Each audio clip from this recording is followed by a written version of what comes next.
one key thing that creators need to be intentional about in 2026 is really ensuring they're delivering value. The best collaborations are mutually beneficial. There is an exchange of value. They need to double up on value.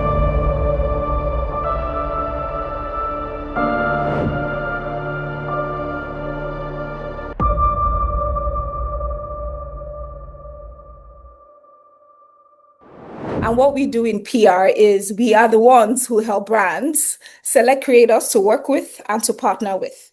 So that is the point of view I will be sharing today. How do we decide the creators? What does your PR say about you?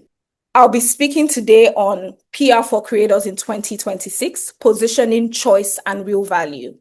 What can you expect from our 20 minutes chat today? How PR strategies amplify creator growth, how you should position yourself for visibility and credibility in 2026, how can you integrate PR into your content strategy, and how do brands see creator value and pricing? So those are the 4 key things I hope to address today, and I hope we'll have a good time together. I want everyone to think about this statement. PR is not press. PR is positioning. Really, really think about this statement and store it in your head, because I believe that most creators think PR is about getting featured, being in the newspapers. Yes, that is great. But in 2026, PR is about being chosen by brands, by platforms, and audiences, because your positioning is clear, your positioning is consistent, and you are trusted as a creator to drive results. This is very, very, very key. So what exactly does PR do for you as a creator? PR shapes how you are understood by brands, by platforms, and by audiences. This is Aproko Doctor. I think most of us, hopefully some of us, are familiar with him. Aproko Doctor is a creator who is known for using humor and storytelling to make medical and health topics accessible and to simplify big health terms, big medical terms. So his positioning is quite clear. Aproko Doctor's PR positioning tells brands, it also tells platforms, and it also tells audiences that he's a trusted health educator with a personality. So when I, as a PR, TLC mentioned L'Oreal, we work with L'Oreal, hey. So when I am looking for a creator for one of our L'Oreal brands called CeraVe, which is a dermo-cosmetic brand. So it's cosmetic, but it's also backed by science. I automatically will think of Aproko Doctor because of how he has positioned himself and because of how he makes me, one, as an agency, understand him. He makes the brand L'Oreal, CeraVe, how he makes them understand him and his audiences, what they come to him for. So it is very important that is what PR does for you. PR shapes how you are understood as a creator. Now, let's talk about visibility and being chosen and being selected. I like to say that visibility is common. You can be visible, you can blow, you can go viral. It's common, it can happen, right? But being chosen is an intentional act. It's very intentional. And when you are selected multiple times, you grow as a creator. Visibility will get your attention, but positioning is what gets you paid. And the reason is simple. Growth comes from clarity and not noise. When we are selecting creators to support and collaborate with, you as a creator are going through a thorough external audit. Being chosen is extremely intentional. This is a snapshot of one of the tools we use when we're selecting and choosing creators. We want to find out, okay, yes, you have followers, everybody can see that, but what is your engagement rate? Where are you from? This is a creator. This is an actual creator who is based in the United States. What is her global ranking? What is her ranking in the region that she says she has an authority in? Right? What is her audience? Is it predominantly male? Is it predominantly female? These 634 followers, how many of them are real? Did she buy most of her followers? So if we work with her, are we going to get ROI, return on our investment? What is her reach? How frequently does she post? What does she post about? What does her positioning tell us about her? So from this creator, him or her, this creator, we know that they post a lot about fitness. We know they post a lot about fashion. So if I am a brand, I automatically know how best to work and collaborate with this creator. This is another tool we use. This tool is actually even 2 layers deeper than the previous tool. This tool, for example, this is a sample creator's profile. We can see their footprint across TikTok, across Facebook, across Snapchat, across Twitter, across YouTube. It's all in a glance. We get to see this on the back end. This is what drives our decisions. This is why you are chosen. We can tell that this creator, 69% of their audience is in Nigeria. 82% audience credibility. That means they don't have a lot of fake followers. We can tell that in the region they are very popular in. It's Lagos. So if we want to do something in Kaduna, this is not the creator we talk to. We can tell how many of their audiences they've reached, how many of the audiences that they reach are actually their followers or are just following them. This is the level of detail and research and audit that goes into ensuring you are chosen as a creator. So it is very intentional. It's not by, oh, guesswork or, oh, I know the agency, we're friends. It's not about that. At the end of the day, it's about data. It's about insights. Data and insights always drive choice. So how do brands decide? How do brands decide? You see some creators, this creator today is NBA they are working with. Tomorrow is Coca-Cola. Next thing they are being featured on Rolling Stone. How are they making it happen? How do brands decide who to work with, what creators to work with? Brands, they are not doing guesswork. Even us as agencies, when we're presenting our selection, we're presenting it with a rationale. They're asking us why. Why do you think this creator is right for my brand? They're asking us why.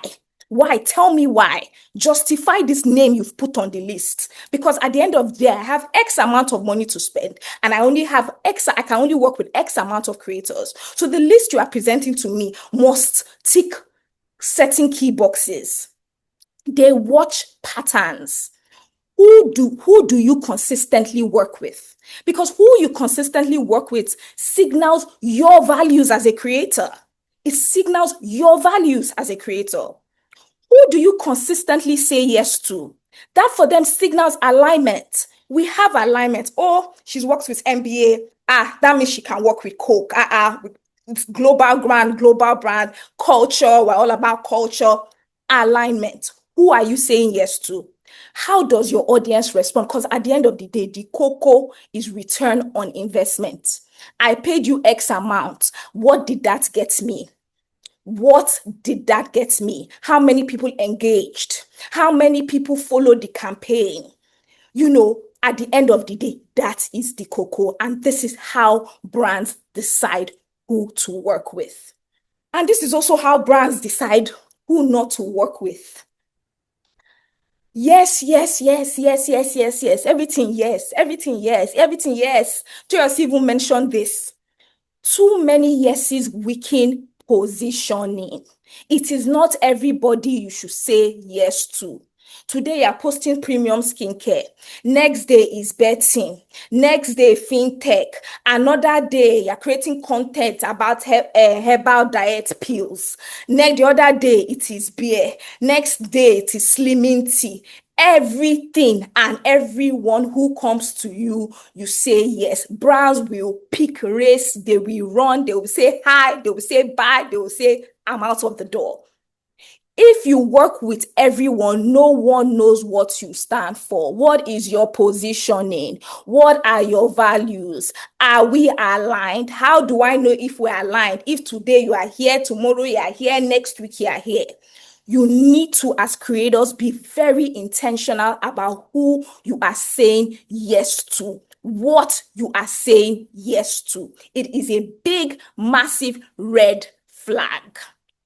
And I have witnessed this and experienced it times without number, where we work with great creators, they get great deals, and the client says, well, this person is becoming like pure water. I think we need to end it and look for somebody fresh and somebody new. It happens all the time. Same scenario. I'm giving you guys a scenario here. Same numbers, same market, different outcomes. Creator A, creator B. Creator A has 180K followers. Same thing with creator B, 180K followers. Creator A, many content category, everything, bobo, all join. Creator B, clear content focus. You go to see their content and you know, this is what this person, these are the three key areas that this person's content covers. What you will find out with Creator A is that he or she is doing a lot of one-off campaigns. While Creator B, you see more long-term partnerships. Creator A, you see that Creator A is constantly negotiating because clients are like, I don't want to pay you this your price is too much, because you are doing everything. And when you're doing everything, your audience does not trust you as much. So they don't know whether your ROI, yes, you have the reach, but they're not sure of your ROI. So they are going to negotiate because if I'm paying you this much, I need to justify the spend. So let me negotiate and get you for the lowest possible price I can get you so that I can meet my targets. While with Creator B, you see pricing leverage. I don't do everything. I don't create content for everybody. So yes, when I create, so my audience is then engaged because I don't do things for everybody. My audience is then engaged. They are locked in, waiting for what I'm doing because I don't do things often. Same numbers, same markets, different outcomes. We all should be creator B and not creator A. Being creator A, you do not grow that way. Sustainable growth is not possible. So before you say yes, ask yourselves, what do I want to be known for? What do I want to be known for? You must ask yourself that question. Does this reinforce or does it confuse my audience? Because if your audience is confused, the brand too is confused. Would I stand by this in 2 years? Again, brands, they don't do guesswork. They watch patterns. They watch patterns.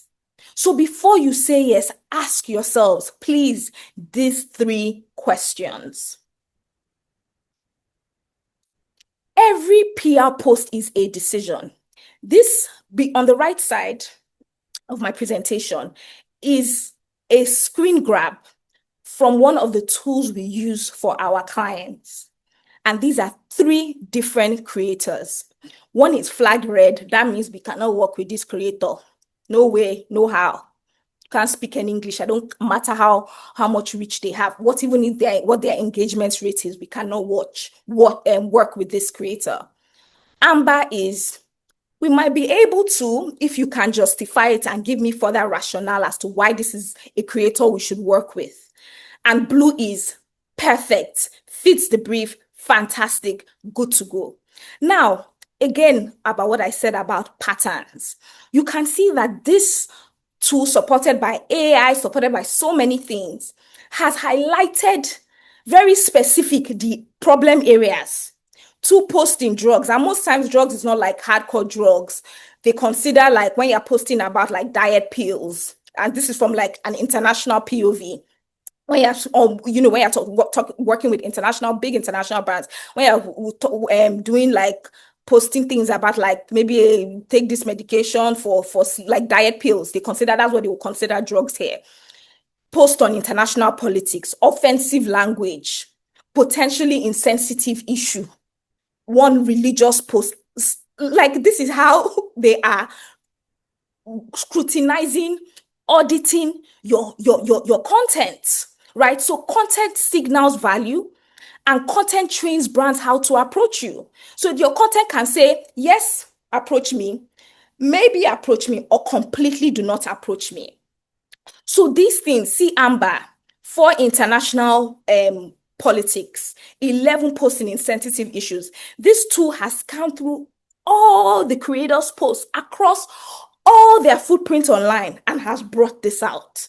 This is how brands make decisions. You are going through an external audit. Do not confuse yourself. It is happening and it's happening every single day. So because of that, every post becomes a PR decision. And your content is how the market, and by market, I'm talking platforms, I'm talking audience, I'm talking brands. That's how they audit you. Now, how do brands see creator value and pricing? There are three things that are really important. Market revenue capacity, which I'll go into in my next slide. Campaign ROI, I had mentioned return on investment. That's what I mean by ROI. And audience trust. Audience trust is built by consistency and consistent positioning. Let's take this. So a lot of creators, and what we see from an agency lens is, oh, I have the same number as this creator based in the UK or in the US. I should price the same. I should price the same. But the reality is that creators in Africa with a predominantly African audience are often priced differently from their UK or US counterparts. And this is not necessarily because of value or quality, but because local industries operate at different revenue scales. We can't, for example, you're a beauty company, the revenues they receive or Coca-Cola, the revenues they receive in America is different from the revenues they receive. It's almost 10x in America versus Nigeria, right? So like a Jackie I know, for example, she's a beauty and lifestyle influencer and content creator. She has about 1.8 million followers, and she's able to charge about 10 to 25K per post, sometimes up to 50K, 70K, 100K, depending on the asks, depending on the brand, depending on this thing. But in Nigeria, if the whole sales in the market for the year was 1 million, I'm just using this $1 million or $10 million, they will not be able to justify from even an ROI perspective investing 100K or 50K on one post or for one creator for one campaign. These are things that as creators you need to be conscious of and put it into perspective. So what are brands really paying for? Brands are paying for ROI over reach. I've seen this time and time again. Somebody can have 200 followers and somebody has 2 million followers. But the ROI, the return on investment from the person with 200K is bigger than the person with 2 million. The next campaign, you will just be edited from the list of the creators they want to work with. It's that simple. Because at the end of the day, we're all trying to make money here. Nobody's handing out money. So your value has to be justified. So your ROI over reach. So it's very important you watch for not just being conscious of your growth in terms of your reach, but how are people engaging? How are people engaging is very important. A lot of people focus on growing numbers. I want to reach 2 million. I want to reach 3 million. I want to reach 4 million. I want to reach. The truth of the matter is that at an engagement rate of 2%, how many of those people are you able to convert? And at that, so you need to, the key thing is, what is your engagement rate? Now, what is your reach? And I put this arrow here. You first build trust, and you build trust from positioning. When you build trust with your audience, when you create content about your audience in alignment with, in collaboration with a brand, they're able to take some level of action. They engage with it, they like it, they laugh if it's funny, they post it, they share it. it converts. For that particular campaign, conversion might be sales.